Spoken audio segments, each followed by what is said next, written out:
नमस्कार नमस्कार सर्वांना शुभ सकाळ। तर मित्रांनो, आजचा व्हिडिओ हा शेतकरी बांधवांसाठी अत्यंत महत्त्वपूर्ण असा होणार आहे।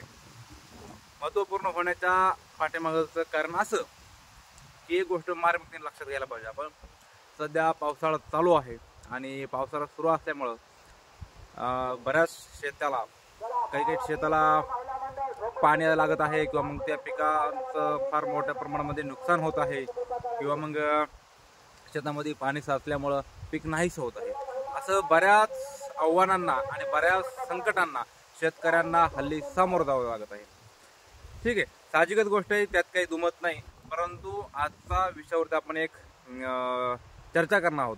ती कोणत्या विषयावरची चर्चा असणार आहे आपली हे आजच्या मुद्द्यामध्ये पाहून घेऊयात। चला तर जास्त विलंब न करता कुठल्याही गोष्टींना न लांबवता थोडक्या शब्दांमध्ये आपण आपल्या व्हिडिओला सुरुवात करूया। तर आपला आजचा टॉपिक आहे पपई पिकावरील रोग व त्यावरील नियंत्रण। तर हे पाहू शकता, हे पूर्णतः पपईचं झाड आहे आणि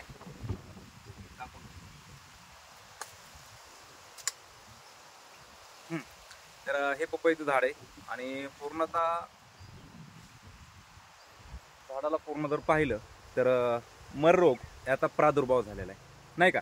आणि मर रोग याचा प्रादुर्भाव कशामुळे होतो किंवा असा आजार अचानकच फळ पिकांमध्ये किंवा मग पपई बागेमध्ये उद्भवला तर त्याच्यावरील नेमकं उपाय व त्याच्यावर नियंत्रण काय करावं हे सविस्तर पूर्ण चर्चा आज आपण व्हिडिओमध्ये पाहणार।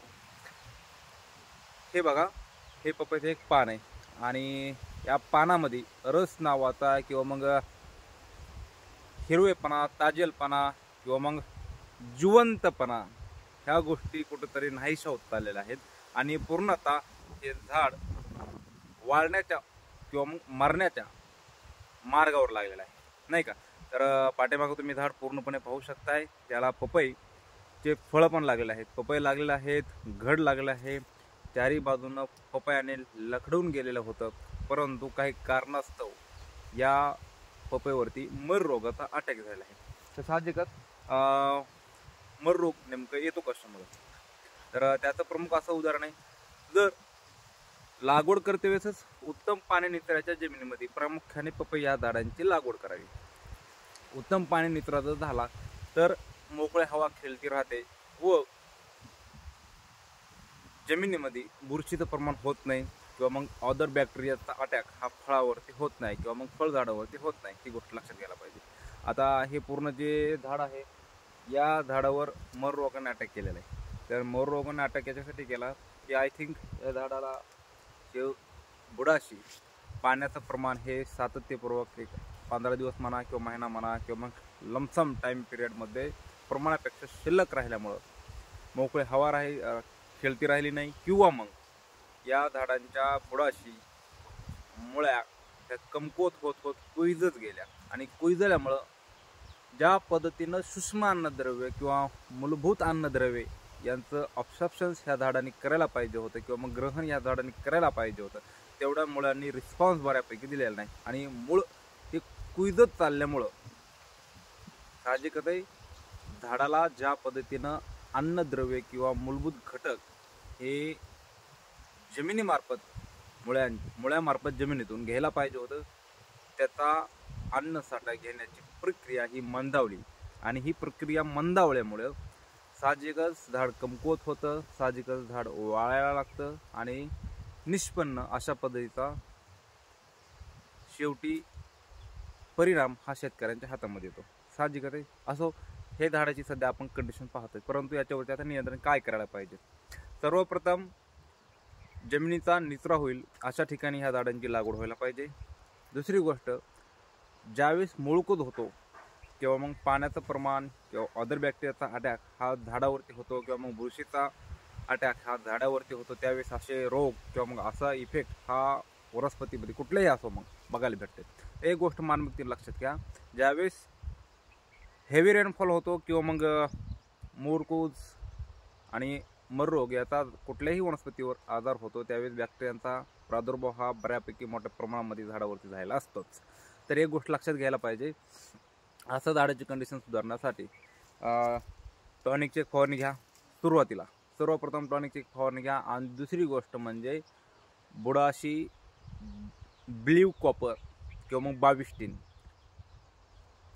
Blue copper, I think blue copper ह्या बुरशीनाशकाची ड्रिचिंग करा आणि थोड्याफार प्रमाणामध्ये फवारणी घ्या, जेणेकरून बुडाशी ज्या काही बुरशीचा प्रादुर्भाव वाढलेला आहे तो कुठेतरी नियंत्रणात आणण्यासाठी हे बुरशीनाशक हे उपयोगी पडतं. आणि संबंधित असे झाडांची ज्यावेळेस आपल्याला पाहणी करण्यात येते किंवा मग आपल्यासमोर असे फळबागेमध्ये काही झाडं दिसतात, त्यावेळेस तात्काळ आपल्या संबंधित जवळच्या कृषी केंद्रातील एक वरिष्ठ अशा अनुभवी कृषी दुकानदारांकडून विविध पद्धतीने मार्ग घ्या.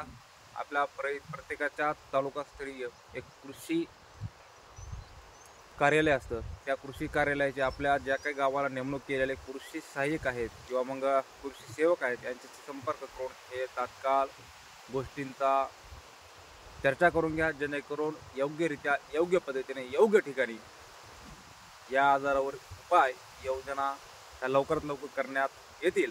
या संदर्भामध्ये चला तरी संबंधित दुकानदाराशी किंवा मग माझ्यामध्ये 22 असेल किंवा मग ब्ल्यू कॉपर असेल यांची बुरशीनाशकांचा निवारण करण्यासाठी ड्रिचिंग करून घ्या आणि फवारणी करून घ्या, जेणेकरून काय होईल. आणि एक टॉनिक फवारा, जेणेकरून